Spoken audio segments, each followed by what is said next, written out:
শুধু বিক্ষোভ না, আত্মহত্যা করছে দেখলেন না মালদায়। না না না না, সরকার পুরো ফেল অন্নপূর্ণা যোজনা নিয়ে।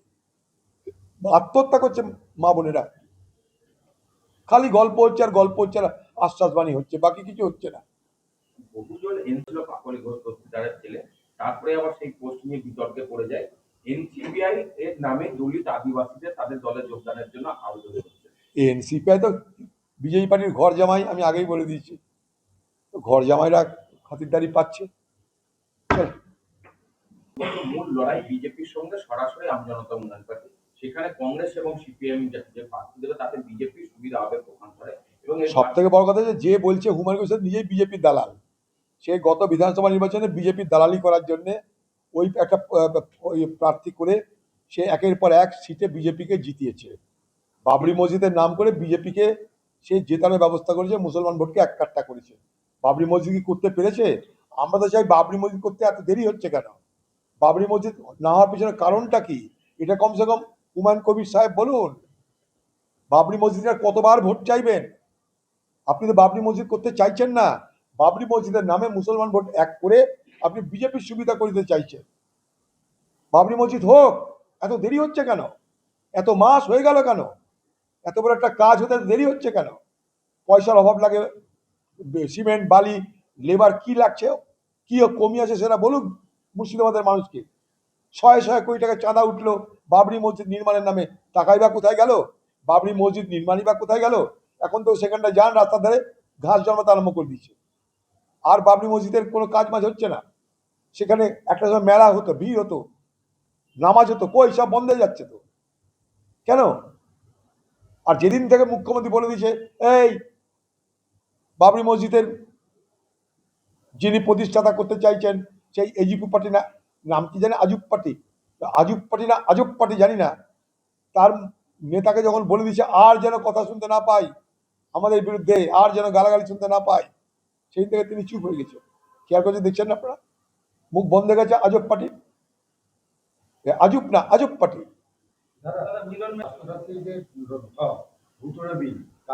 বর্তমান বেসরকারি হসপিটালে জ্বর ডায়রিয়া নিয়ে রোগী ভর্তি হয়েছে, সেই রোগীদের বিভিন্ন ধরনের হাড়ের অপারেশন।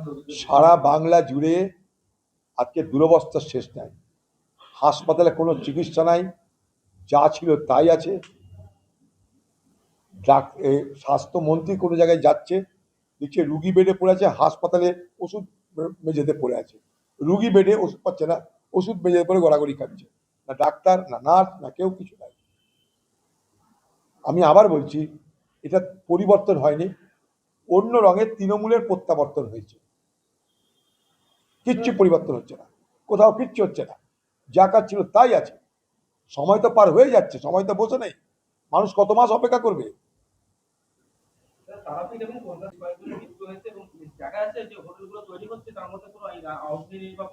না নাই তো, সে তো সেদিনই তো বলেছি গোটা কলকাতা তো যৌতুকগৃহ হয়েই যাচ্ছে। শুধু বীরভূম না, আপনি বহরমপুরে খুঁজে বহরমপুরেও পাবেন। এখানে বড় বড় মাল্টি স্টোরি বিল্ডিংগুলো হচ্ছে, সেখানে যদি কিছু হয় কখনো দুর্ঘটনা, সেখানটা ফায়ার ব্রিগেড যাওয়ার কোনো ব্যবস্থা নেই, দমকল যাওয়ার কোনো ব্যবস্থা নেই। তার সঙ্গে কি হয়েছে, ট্রান্সফরমার, বড় বড় বাড়ি হওয়া মানে তার বাড়ির সামনে একটা করে ট্রান্সফরমার কি বাড়ির সামনে বসে? ট্রান্সফরমার বসানোর আলাদা জায়গা করে দেওয়া হয় কোনটা? এখানে বাড়ির সামনে ট্রান্সফরমার, মাল্টি স্টোরি বাড়ির সামনে ট্রান্সফরমার করে দুর্ঘটনা ঘটে, ওটা এলাকার 12টা বেজে যাবে। এছাড়াও ট্রান্সফরমার থাকা মানে এলাকায় মানুষের চরম শারীরিক ক্ষতি হয়। কোনো নজর আছে কারোর? প্রমোটার, প্রশাসন, ধান্দাবাজ, বিএলও সব মিলে মিশে লুট চলছে বাংলা জুড়ে, তার পরিণাম মানুষকে ভুগতে হচ্ছে। আর নাই রাজ্যের বহু কলেজের পরিচালন সমিতির দায়িত্বে জনপ্রতিনিধিরা নির্দেশ দেয় শিক্ষা দপ্তরে। পরিচালন সমিতির সভাপতি হিসেবে নিয়োগ স্থানীয় বিধায়ক। ভাই হ্যাঁ, স্থানীয় যা ছিল তৃণমূলে তাই আছে বিজেমূলে, কিছু করার নাই। রং পাল্টেছে, চেহারা পাল্টেছে, কিন্তু পরিকাঠামো পাল্টায়নি, যেমন কার তেমন থেকে গেছে। বাড়ি যেমন কার তেমনই আছে, রং পাল্টেছে, বাড়ির মালিকের পরিবর্তন হয়েছে, কিন্তু বাড়ির কোনো পরিবর্তন হয়নি। তাই যা দেখেছি তৃণমূল আমলে তাই দেখছি বিজেপির আমলে। তৃণমূল আর বিজেপি তাদের মধ্যে কোনো আর মৌলিক কোনো ফারাক আমরা খুঁজে পাচ্ছি না ধীরে ধীরে। পুরো অদ্ভুত লাগছে। এটা কি পরিবর্তন, না এটা আবার প্রত্যাবর্তন? এটা কি পরিবর্তন বলবো, না গেরুয়া রঙের তৃণমূলের প্রত্যাবর্তন বলবো? পুলিশকে বলেছি যে ও মাফিয়াগিরি করতে এলে সোজা ট্রিগার দাবিয়ে দেবেন, দরকার পড়লে বারুইপুরের মতো এনকাউন্টার হবে খড়গপুরে। তার মানে বারুইপুরে সাজানো ঘটনা ঘটেছিল নিজেই বলছে। এখন প্রশ্ন হচ্ছে পুলিশ মন্ত্রীটা কে? পুলিশ মন্ত্রী মুখ্যমন্ত্রী এটা তাই জানি, পঞ্চায়েত মন্ত্রীও কি পুলিশ মন্ত্রী? সেও কি বলতে পারে ট্রিগার দেওয়ার কথা? এই বাংলায় হচ্ছেটা কি এগুলো? সবাই ট্রিগার ফ্রি হওয়ার চেষ্টা করছে। কে কার ট্রিগার টানবে? এখন তো বিজেপির মধ্যে মারামারি লেগেছে এলাকা দখল নিয়ে, তো সেখানে পুলিশ কাকে ট্রিগার দাববে? পুলিশ ট্রিগার দাপাতে গেলে তো এখন বিজেপির লোকদের বিপদ হয়ে যাবে।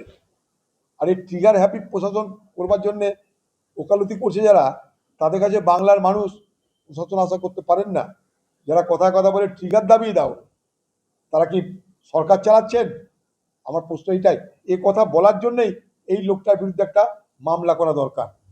কারণ একটা মন্ত্রী বলতে পারে না ট্রিগার দাবিয়ে দাও। ট্রিগার দাবানোর দায়িত্ব মন্ত্রীর নয়। মন্ত্রীর দায়িত্ব পঞ্চায়েতে কাজকর্ম ঠিক হচ্ছে কিনা সেটা দেখা। মন্ত্রীর দায়িত্ব মানরেগা কাজ ঠিক করে হচ্ছে কিনা সেটা দেখা। মন্ত্রীর দায়িত্ব নয় ট্রিগার দাবি দেওয়ার জন্য পুলিশকে উকসানি দেওয়া বা পুলিশকে পরামর্শ দেওয়া। এই মন্ত্রী নিজেই মন্ত্রী পদে থাকার যোগ্যতা হারিয়েছেন এই কথা বলার মধ্যে দিয়ে। একজন দায়িত্ব জ্ঞানহীন একটা মন্ত্রীর মুখ থেকেই এ কথা শোভা পায়, পুলিশকে বলেছি ট্রিগার দাবিয়ে দাও। বাহ বাহ বাহ, খড়গপুর বারুইপুর সব এক করে দাও, রাতের বেলা যাও গুলি চালিয়ে দাও। বাহ, আইন নাই, বিচার ব্যবস্থা নাই, পুলিশ নাই, তদন্ত নাই, গুলি চলবে। বিজেপির ইচ্ছাই, তৃণমূলের নেতার ইচ্ছাই, মন্ত্রীর ইচ্ছাই। আমি তো বাংলার মুখ্যমন্ত্রীর কাছে জানতে চাইবো যে আপনার মন্ত্রীর এই হুঁশিয়ারিতে, এই ধমকারিতে আপনি সমর্থন করেন কি করেন না? কি হচ্ছে এগুলো? কি হচ্ছে বাংলা এগুলো? যাদবপুর কাণ্ডে মুখ খুললেন মুখ্যমন্ত্রী, ওখানে জাতীয় পতাকা ওঠে না, যাদবপুরে জাতীয়তাবাদ প্রতিষ্ঠা করে ছাড়বো, বাংলায় থাকতে গেলে বন্দে মাতরম গাইতে হবে মন্তব্য। যারা জাতীয়তাবাদকে সারা ভারতবর্ষে পদদলিত করেছে, আজকে সেই দলের একজন মুখ্যমন্ত্রীর মুখ থেকে অন্তত জাতীয়তাবাদের জ্ঞান কাউকে নেওয়ার দরকার আছে বলে আমি মনে করি না। কারণ এই জাতীয়তাবাদ ভারতবর্ষের স্বাধীনতার, ভারতবর্ষের সার্বভৌমত্বের, ভারতবর্ষের মানুষের গণতান্ত্রিক মূল্যবোধের হাতিয়ার হচ্ছে জাতীয়তাবাদ। সেটাকে আজকে যেভাবে চালানোর চেষ্টা করা হচ্ছে, যে বিজেপির পক্ষে হ্যাঁতে হ্যাঁ বললে জাতীয়তাবাদ, বিজেপির সমালোচনা করলে সেটা হবে দেশদ্রোহিতাবাদ। তো স্বাভাবিকভাবেই জাতীয়তাবাদের সংজ্ঞাটা কি বিজেপি পার্টির সর্বভারতীয় নেতৃত্ব সেটা ঠিক করে দিলে ভালো হয়। নাম্বার টু, আজকে যে বিজেপি পার্টি তার যে মূল খুঁটি আরএসএস, সেই আরএসএস এর নাগপুরের অফিসে 52 বছর পতাকা উঠেনি, পতাকা উত্তোলন করা হয়নি 52 বছর স্বাধীনতার পর থেকে। যারা ভারতবর্ষের স্বাধীনতার পতাকাকে তারা মান্যতা দেয়নি, কারণ ভারতবর্ষের স্বাধীনতার পতাকাকে তারা মনে করেছিল যে এটা আমাদের দেশের পতাকা হতে পারে না, এটা হিন্দুত্বের প্রতীক হতে পারে না। তাই তারা বলেছিল ভারতবর্ষের পতাকার রং হবে গেরুয়া। তাই তাদের কাছে আজ এই ধরনের জ্ঞান বা এই ধরনের নির্দেশ শুনতে বাংলার মানুষের কিন্তু বড় অস্বস্তি হবে। বাংলার মানুষের কাছে কিন্তু এই সমস্ত কথা বলে বিভ্রান্ত করার চেষ্টা করা না করাই ভালো বলে আমি মনে করি। যাদবপুর কাণ্ডে যে চেয়ারম্যান করা হয়েছিল শুভঙ্কর সরকার, যে প্রাক্তন উপাচার্য, সে সেই জায়গা থেকে আপত্তি করে জানিয়েছে যে তিনি সেই পদে থাকতে চাইছেন না। তাহলে কি যে তদন্ত কমিটি তার কি পিস মহল এই তদন্ত? কি তদন্ত হবে?